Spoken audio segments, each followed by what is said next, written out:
Okay, let's go. The biggest thing is there's an expectation that you can purchase and it's all rosy. But the big thing is that the banks are subject to the National Credit Act. So affordability is the key. It doesn't matter if you have a deposit. No longer would the banks look at it. There's a structure, there's a home, a property that we can repossess if you do not pay your mortgage. That's the last thing the bank wants to resort to. So it's all about affordability. So most of the banks have got a ruling whereby they prefer you not to pay more than 30% of your provable income.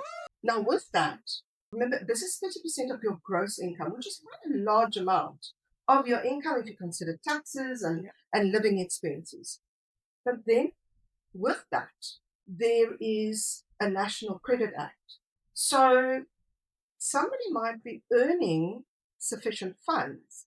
Maybe there's extra waitressing, maybe there's extra income on the side. But if you do not declare that to SARS, it can't always be used. And I manage my clients in terms of what can be used and what can't be used. So the National Credit Act, the fundamentals is you've got to prove sustainable affordability. That sustainable is very important. And later on, I will tell you why. But the sustainable affordability from a legal and reliable source of income. So that is for when you are self-employed. That is when you're employed. So if somebody works, for instance, for a smaller company and there's no UIF payments, legally, if you are employed, the company has to deduct taxes and UIF and all of that. Then immediately the bank will revert. Now remember, your buyer is still having the expectation, oh, but I'm netting this figure. But they have not paid their provisional tax. And if the employer isn't deducting those fees, it means that they don't have an employment contract. It means that they are contracted. Yes. Otherwise, they would have an employment contract.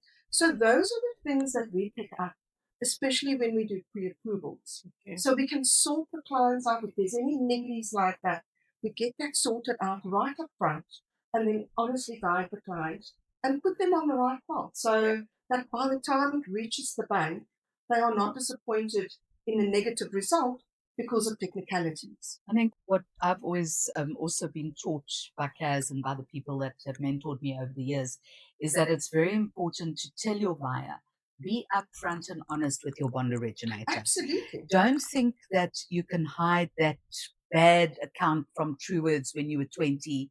It will come out. Just be transparent. Tell your bond originator everything. Yeah. The good, the bad, and the nasty. Because that way you can control the environment and guide them and make a backup, have a plan B. Yes. But if it comes out all of a sudden and then it becomes a big problem. And I think that it has happened once or twice where they think, oh, sure, but I forgot about that. I didn't think it was relevant. I didn't think it was important. And I think it's important for, as agents, to tell our buyers to be very upfront and very honest with the bond originator. So at the end of the day, and that is confidential. Confidential information. We're not going to sit around and talk about it. A lot of the time, you don't even tell us.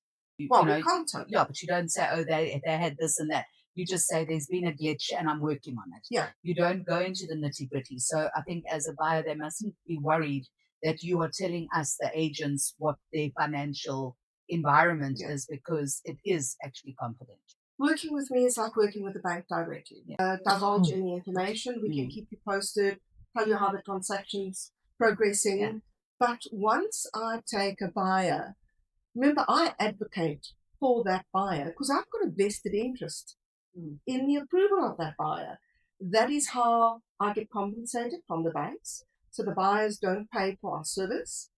It's cheaper for the banks to use us because they don't have to employ an entire sales force of specialists, and we do the work up front. So it's actually costing us a fee to onboard a client. So when we assist the buyer, I'm their advocate. in order to get that deal through. So they must divulge as much as possible. I know how to present it. I know how the bank system works. What, internally, just to give you an example, when a customer does an application, that is why it's so crucial to use a bond originator. When you go online directly, you might leave out a telephone number from your work. You might leave out how long you've been at your residential address, how long you've been at your previous employer, thinking it's not important. Those are all internal credits or credits. So if you leave that out, you get a lower internal scoring.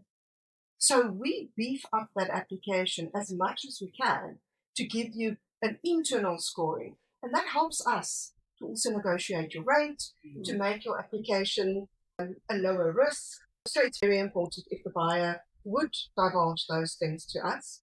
Then, as you say, we can have a plan B if it comes up and it is a problem. So maybe if we can push the scoring up enough that the client is not seen as a higher risk, the bank can sweep those things under the carpet. So it's very important.